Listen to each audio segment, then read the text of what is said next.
just approaching the toll bridges as they're going to go across the Sanibel Causeway to have a look at Sanibel Island. It's the first time I've been here since the hurricane has struck, and I want to take a detailed look at its recovery and restoration today.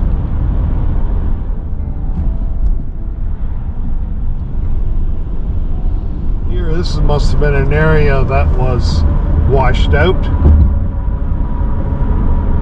Very high cranes and lots of work crews here as they make a more permanent fix to the causeway.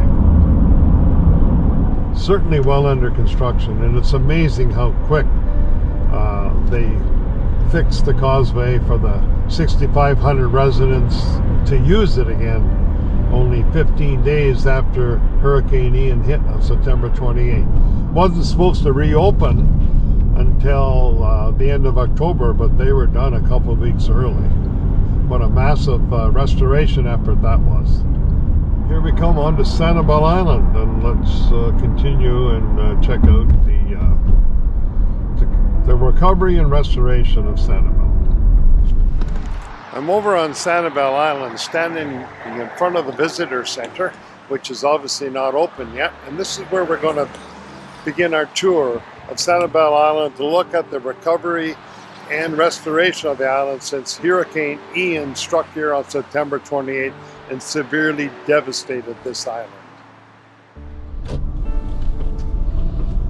I'm just driving down Periwinkle Way, and we can see in the sides of the road all the sand that was washed in here and all the debris from the buildings when that surge came through here on October 28th. I just turned on East Gulf Boulevard, and you can see the pile of debris that they pulled out of some of these homes. It's almost like a ghost town here. I'm on Penshell Drive, and this is just one of the homes that was severely damaged by the winds of Hurricane Ian. Never mind the surge that went through the building as well. Pretty devastating. There's all kinds of material back in those mangroves.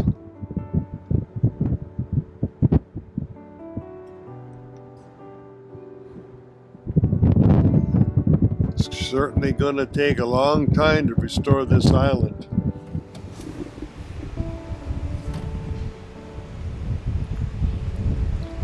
Still on Periwinkle Way, and I'm just showing you some of the debris and the sand piled along here.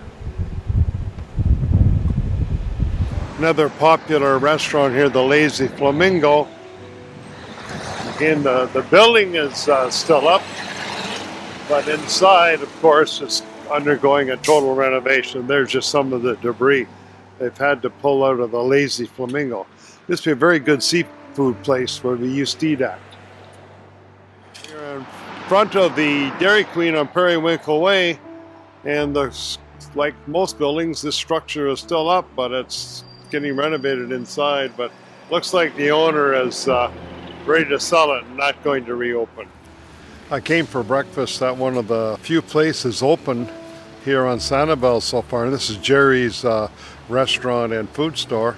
So I'm glad to see some businesses are open. Apparently Jerry's open a month after the hurricane, 2 days before Halloween. So it's good to see some of the businesses starting up again.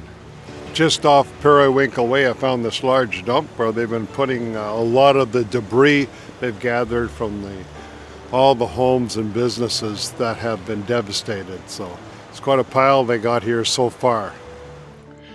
We're just off Periwinkle Way here, and we can see the debris that has blown into this bush. I don't think there was a building there, it just all blew in. It got floated in from the surge when Hurricane Ian struck this community. I'm standing in front of the entrance to the Ding Darling Preserve, Wildlife Preserve, and of course it's still closed, and unfortunately it was severely damaged during the hurricane, so it's going to take a while to rehabilitate this wonderful preserve, which I always used to enjoy biking through. I'm standing in front of the Sanibel School, which houses the school children here in the island, and of course it's will remain closed for quite a while, but hopefully in the future they have work crews here. They'll be rebuilding it and get the kids back in the school.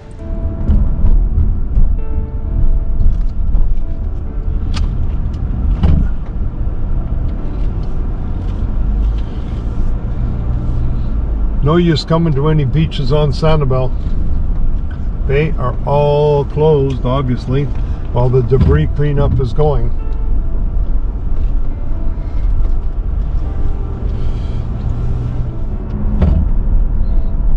It's a beautiful Gulf of Mexico out there.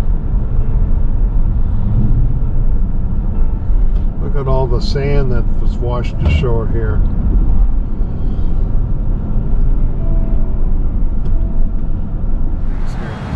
There's one that completely collapsed. So look at the pile of sand that they have scraped off the roads up into the side beside the bike path here.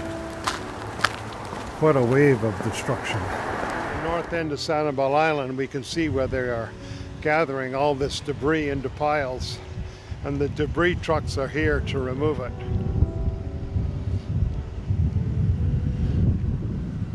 It's incredible the damage to these homes at the north end of Sanibel Island just before we crossed the Katiba. These homes have not been totally destroyed, well, but here's one that's well opened up from the storm and the winds and the flood surge. We're now on North Sanibel Island, heading south back towards the intersection to go back towards Fort Myers. This is the beach area where we used to go to, and there's the beach parking over there, just at the start of Sanibel Island, but the beach is vacant. Just looks like a couple of fishermen on the far side of the bridge. Hopefully these beaches will be populated again next season as we get more of the cleanup done. Just continuing down the Sanibel Captiva Road, and I think on each side you can still see the devastation to the forest. It's going to take years and years to resurrect this forest, that's for sure. One good thing, we can see the bike paths are open. Here comes another cyclist, so they've obviously cleared the debris off the bike paths which parallel the main road here, the Sanibel Captiva Road.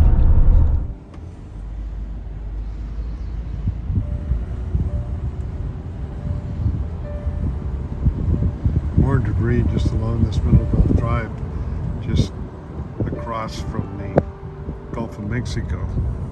All this debris was blown across the road into the trees here. Here's another home just off Sanibel Captiva Road. We can see everything has been pulled out of the house. Total devastation. I'm in front of Bailey's General Store just off Periwinkle, and we can see there's quite a pile of debris they've obviously pulled out of that building in this little strip mall here. I'm not sure if this debris all came from these buildings or might have came from somewhere else. Quite a pile of debris here outside Bailey's General Store. Another beach we used to come to, Tarpon Bay, but you can see it's closed, and but I can see a crew down there hauling debris off the beach. So again, another example of the restoration of Sanibel Island.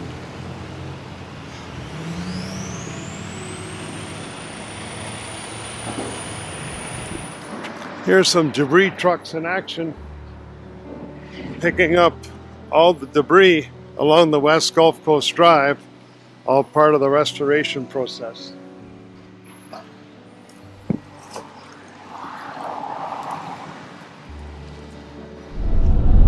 We're continuing down West Gulf Drive as we head south on Sanibel Island. And again, all these homes are right along the coast. Look at the pile of debris on both sides of the road here.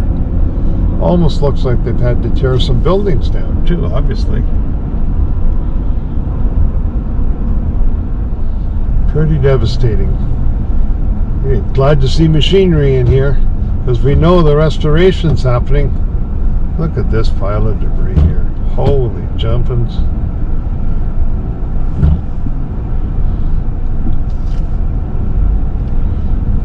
This is the worst I've seen anywhere in Southwest Florida, is this Gulf Coast Drive. Look at the tree just hanging in there.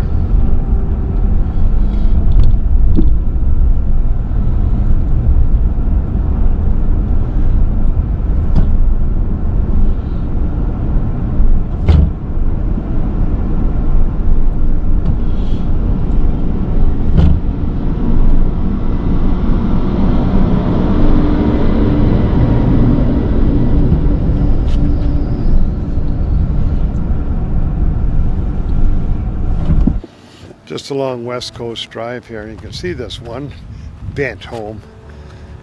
The power of the surge and the winds that completely destroyed this house.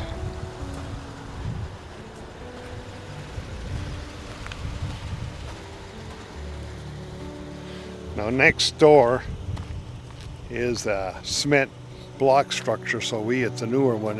It obviously survived, but not this one.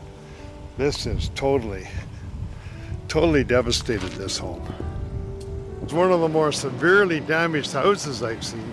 Looks like the whole roof has been caved in on this house. This will probably be a house that's torn down. As we continue along West Coast Drive, I couldn't help notice this house. Looks like the surge come right through this house. So this will be probably a knockdown. Pretty badly damaged, this place. Look at all the debris. We see construction vehicles everywhere, every house. There's some men up on the roof of that home. It's great to see the restoration projects going on.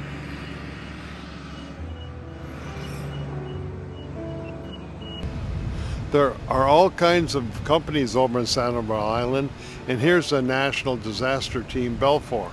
I've seen several of their vehicles over here as they're helping to restore this island. We can see all kinds of restoration crews restoring these vacation homes on Sanibel Island, down near the lighthouse. Still a pile of debris here, but I'm sure these fellows have been working hard the last few months to get these buildings inhabitable again.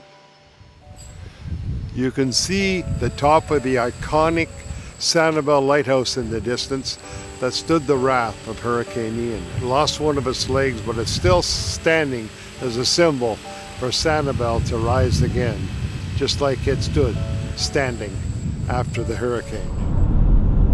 It's with a heavy and saddened heart I leave Sanibel and Captiva today and cross the Causeway here back into Fort Myers as I witnessed all the destruction and devastation to homes and businesses and beaches caused by Hurricane Ian when it stormed ashore and gave Sanibel Captiva a direct hit on September the 28th. But it was also warming to see all the construction crews and restoration crews restoring homes and businesses and the beaches, so well knowing that Sanibel and Captiva will rise again. There's been so much done, there's so much more to do in the recovery, but it is happening, and look forward to returning to this paradise again in the near future and see more improvements.